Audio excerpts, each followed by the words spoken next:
The MLB Gambling Podcast on the Sports Gambling Podcast Network is presented by WynnBET. WynnBET is now live in Arizona, Colorado, Indiana, Louisiana, Michigan, New Jersey, New York, Tennessee, and Virginia. From boosted same-game parlays to live in-game odds, WynnBET is what you need to win. Sign up today, bet $100 and get a $100 free bet at sportsgamblingpodcast.com/WynnBET. That's sportsgamblingpodcast.com/WYNNBET. Welcome, everybody, to the MLB Gambling Podcast on the Sports Gambling Podcast Network. My name is Malcolm Bamford.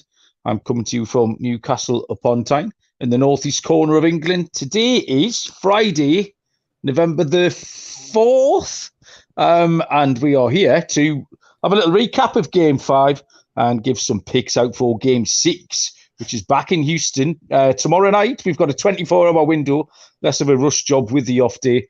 And joining us first up from Houston, Texas, is the machine, Mr. Munaf Manji. Munaf, how are you doing?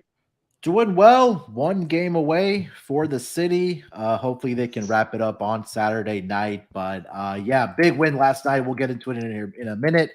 But the exciting times here around Houston. Fans are excited. The city's excited. One game away from hoisting the World Series title.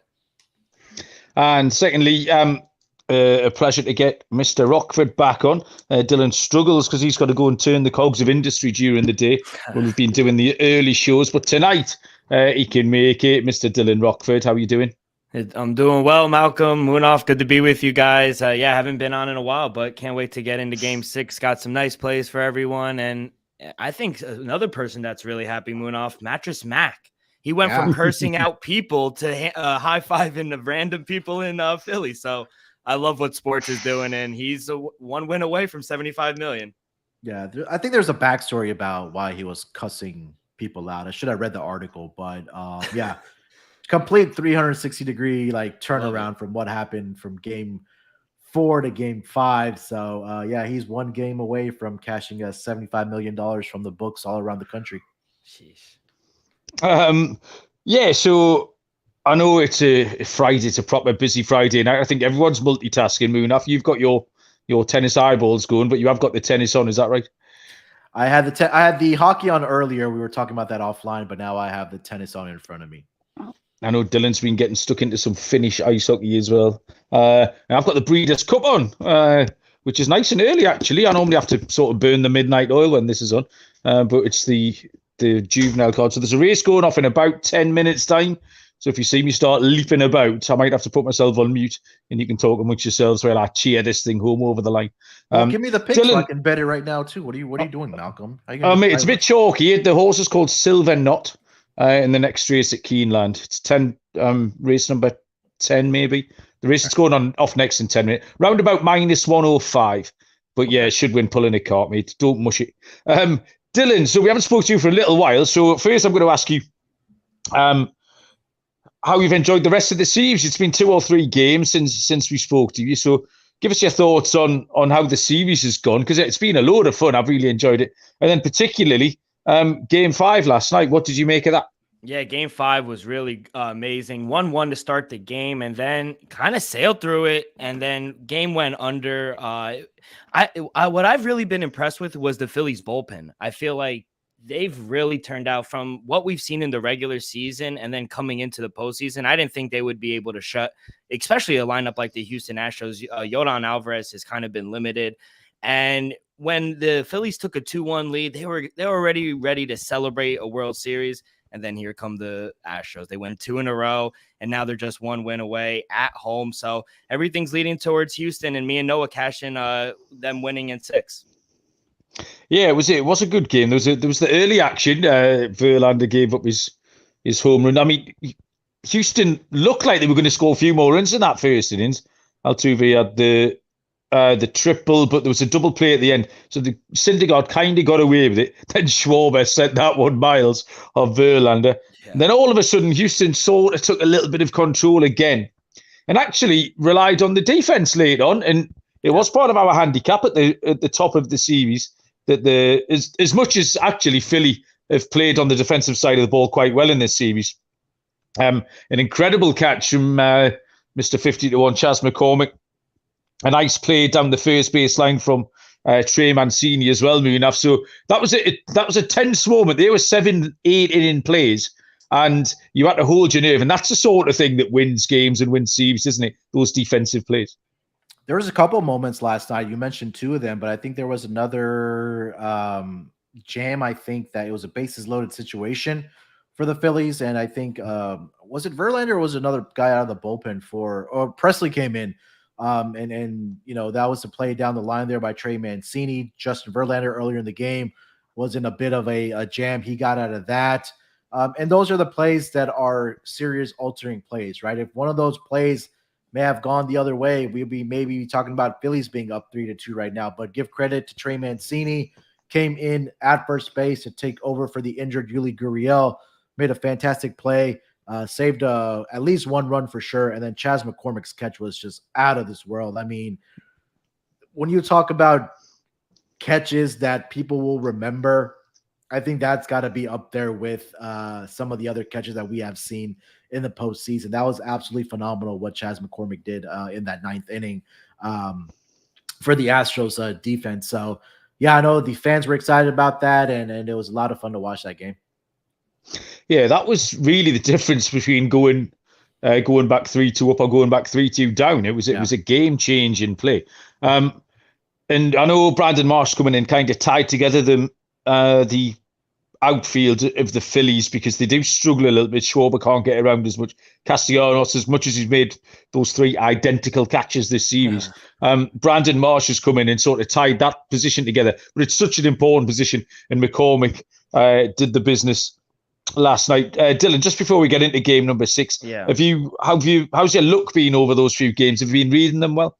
No, not really. I hit on the under with the no-hitter in game 4. That's about it. I've tried to cash on some plus money with the Astros -1.5, but everything's been in a close game. So kind of been reading it wrong. Hopefully they take care of business. So the Astros winning in 6 kind of boosts my unit size. But I had a question for you two. So do you think so? Right now I'm looking at the World Series MVP market, and Jeremy Pena, he's the favorite at -105. Do you think his night at the plate yesterday with the 2 RBIs, do you think that's enough to win it? Or Framber Valdez, if he gets the win, do you think he cashes at +700? I think it's usually offensive players that do win it. Remember the year where the Dodgers won it. It was Corey Seager last season with the Braves. I forgot who won the MVP for them last year. Let me see if I can look that up here real quick. But yeah, I think that Jeremy Pena has done both enough, not only offensively but defensively as well. Because you kind of take a look at some of the leaping catches that he has made. Some of the catches that are not only catches but also defensive plays where he's saved runs, where he's turned that double play like Malcolm was mentioning, and it's usually an offensive guy that wins. I think last year it was Jorge Soler for the Atlanta Braves, but yeah, I think Jeremy Pena, rightfully so, should be the winner of this award. Maybe if Kyle Tucker hits a home run tomorrow, I think that might be a possibility, but I think it'll be an offensive guy. Yeah. I think it's his to lose at the moment. Sort of Valdez would have to go out and do something special because all the bats have done sort of little bits, but not one bat is. They've all had sort of individual moments, but no one's strung together those 3 or 4 sort of big games or 2 or 3 back-to-back homers, that kind of thing. So it's kind of up for grabs, and Pena's pushed himself to the front. The one other thing I did want to mention, the IT department came through. As I was watching the game last night, and just on a close-up of JT Real Muto, and that suddenly piqued her interest, and she decided she wanted to watch the next 10 minutes of the game. She was like, "Ooh, he's nice," is what's happening. So yeah, JT Real Muto is now a favourite here for the IT department. So if it's getting more people into baseball, is JT and his lovely jawline. So he was a big hit. Okay, we've got our game 6 picks coming up. What are you laughing at? How can we laugh? I'm just laughing about what you just said there. Okay. I love how you just put it in. Yeah, you just kind of just randomly put it in there. I think you need to clarify what who the IT department is, I should say, and why we call it the IT department. I think you need to expand on that. Might be one of the last pods of the season. Yeah, to be fair. Yeah, the IT department is my wife, who has you well know I am entirely useless at anything involving, well, anything, frankly, that doesn't involve me sitting here and talking. So when things go tits up with my phone, the laptop, the headphones, normally Munaf and the IT department have to sit and go through it all and save the day. So, but yeah, big fan of JT Real Muto, she is. If you're ready to win money and boost your odds, WinBet is live in Arizona, Colorado, Indiana, Louisiana, Michigan, New Jersey, New York, Tennessee, and Virginia, bringing the excitement of Win Las Vegas to online sports betting and casino play. Exclusive rewards right at your fingertips. The WinBet Win Hour every Thursday from 5 till 6. Marquee games of the week have got better odds, loads of promos, odds and payouts happening right now at WinBet. Same game boosted parlays, in-game odds, every major sport. Sign up today to receive the special offer of Bet 100 to win 100.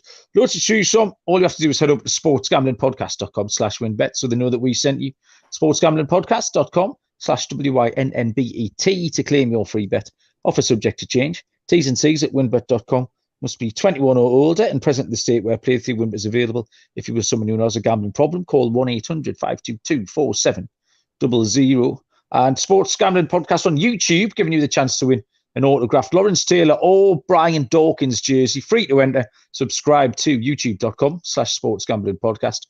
Comment on a video. Each video is a new chance to win. And turn on your notifications so you don't miss that if we contact you, because the winner will be announced on Sunday's recap show. Okay, we've got about 2 minutes to post in this horse race.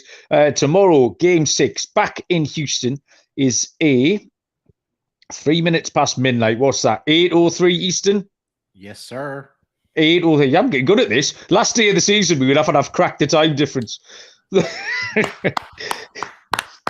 Well done. We got to clap for that. Just in time for me to forget it all for the first day of next season. 8:03 Eastern, first pitch. The Philadelphia Phillies at the Houston Astros. Zach Wheeler will go for the Philadelphia Phillies. Framber Valdez goes for the Houston Astros. Phillies plus 125. Houston minus 132. The total is set at 7. Dylan, we've missed you all week. You can lead us off with your handicap here. Yeah, I'm going to go with the total here. I got a 7 earlier in the day. I took an under on that. I set my total at 6.4. I think there are some still 7s out there. 6.5s if you're only able to get 6.5, that'd be a smaller play. But the last 2 games have gone under, and games 2 and 3 landed on 7, so it'd be a push. Besides game 1, the pitchers have really settled in, and like I said, I've been really impressed with the Phillies bullpen, the way they pitched in the postseason. So I didn't expect them to do this well. I think the Astros have the pitching advantage here in the starters with Valdez. He was spot on in game 2, 6 innings, 4 hits given up, just 1 run surrendered. And with the way the Phillies bats have kind of died down, only 2 runs yesterday, getting no hit in game 4. I think we see a pretty similar performance from Valdez, maybe a 4-2, 4-1 game, but I think the Astros win in 6, and me and Noah cash our World Series prediction. So I'm going Astros, and I'm going to take the under. Okay, clean and simple that, Dylan. Absolutely love it. Munaf, what have you got? I think the interesting conversation here is that, I know we were talking about this very, very briefly online, is that there may be some arm fatigue for Zach Wheeler coming into this game. I know they pushed him back not only for game 1 of this series to start, but also an extra day, between the game got postponed and then he possibly could have gone in game 6 as well. But you take a look at his game 2 performance, where he did give up 4 earned runs in 5 inning span to the Houston Astros in that game 2 victory for the Astros. This was a guy that we were really looking at his strikeout props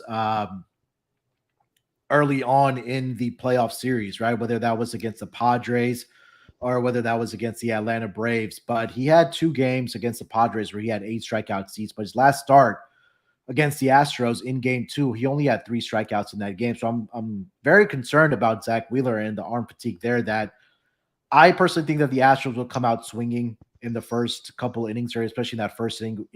We've seen it where they like to attack the pitcher early and often.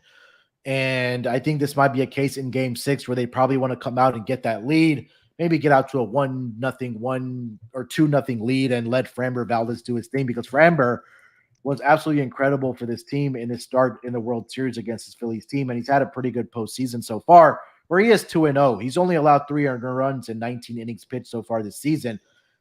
He does give up runs early. He gave up 2 earned runs to the Seattle Mariners in that series, but after that, against the Yankees, 7 shutout innings. He did give up 2 unearned runs, and then his last start, like I mentioned on Saturday against the Phillies, we went 6 1/3 and only allowed 1 earned run in that span. Did have 3 walks, but both of those last 2 games against the Yankees and the Phillies, he did have 9 strikeouts. So I think we see another good performance out of Framber Valdez here. He knows that he's up for a contract. This could be the game for him where he can come out, pitch well, and say, hey, I went out and won a World Series title for the Houston Astros, and I think they get it done here. I like the Houston Astros in this game, Malcolm.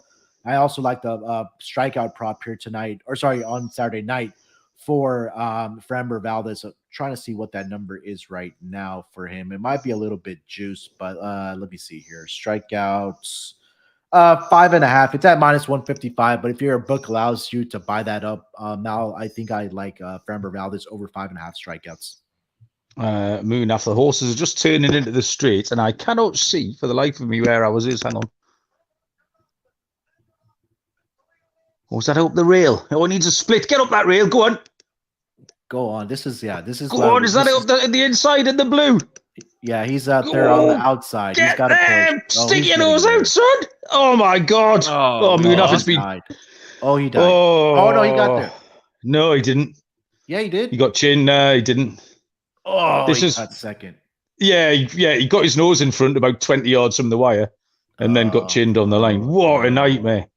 I'll tell you, talking about the IT, everything went mental. My laptop's just died. Luckily, when I've got my backup phone running, so I need the IT department backup. We're still going. Oh, man, horse got beat. What a disaster. Wow. Yeah, baseball. Zach Wheeler, the arm fatigue thing, Munaf, concerned me a little bit. I know they really got no choice but to send him to the mound. It's a do or die situation. Now, the Astros were ready for him last time, so I absolutely ambushed him last week. I'm just looking at that photo finish. How was that horse got beat? Oh, his head down. Right, we need a photo there, Munaf. Yeah. They absolutely ambushed him. Sort of 3 of the first 4 pitches, or went for doubles. And if there's any sign of he needs to be on it immediately, or the Astros are going to give him hell. Like Valdez has been really consistent, quite nasty as well.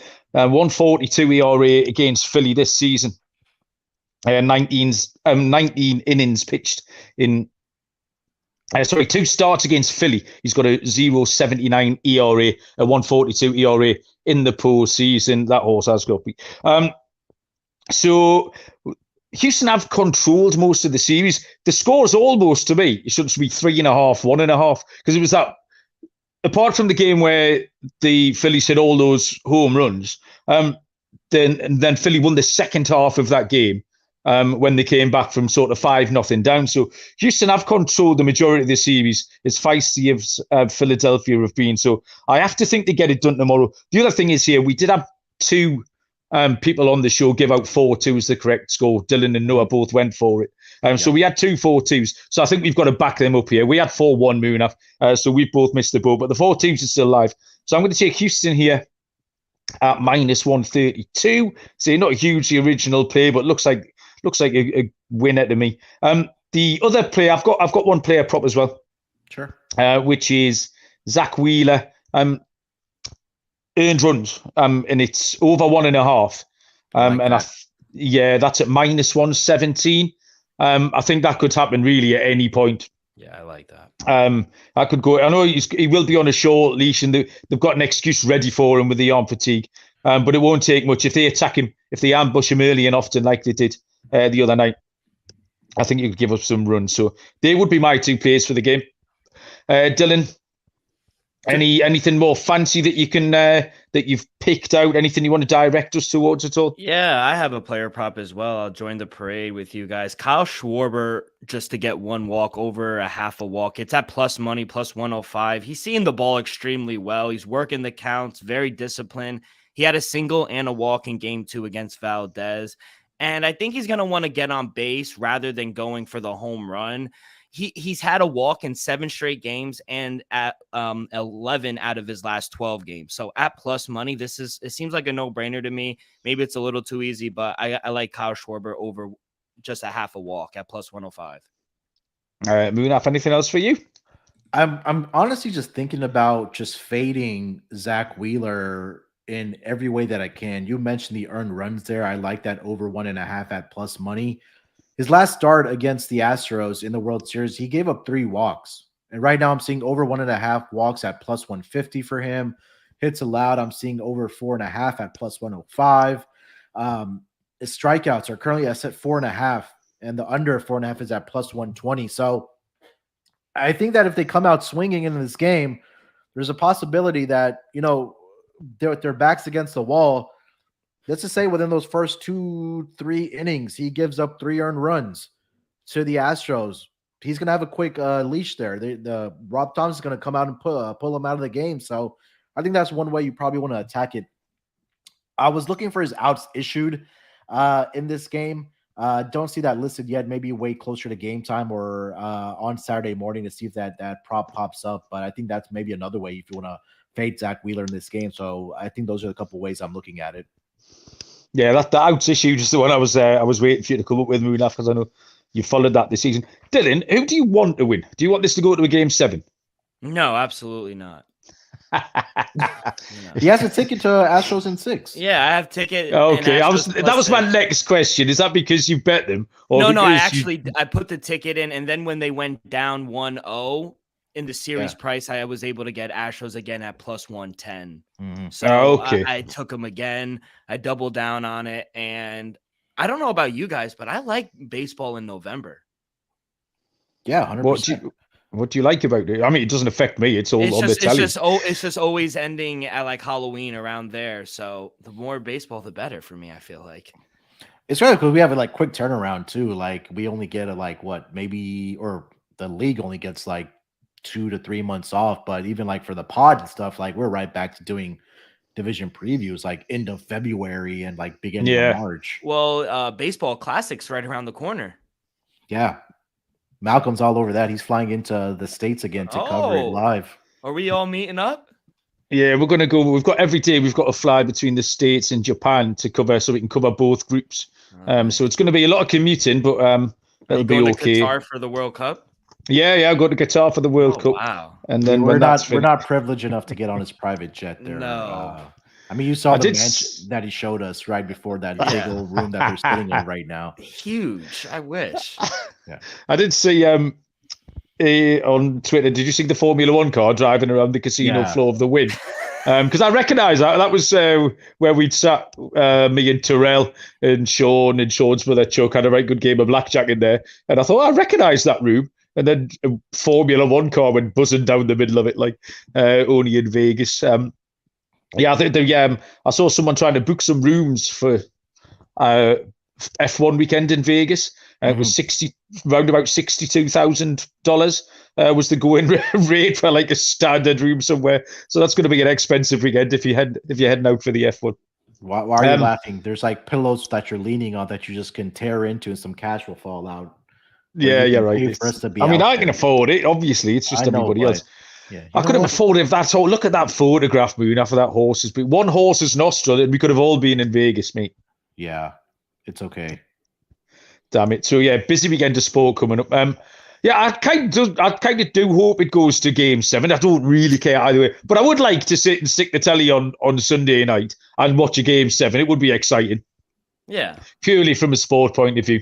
Yeah, of course. Game 7 in any sport is exciting. Yeah, because we can, and you can win your money back, Dylan, that you don't win. Oh, you don't care about my money. You're already rich.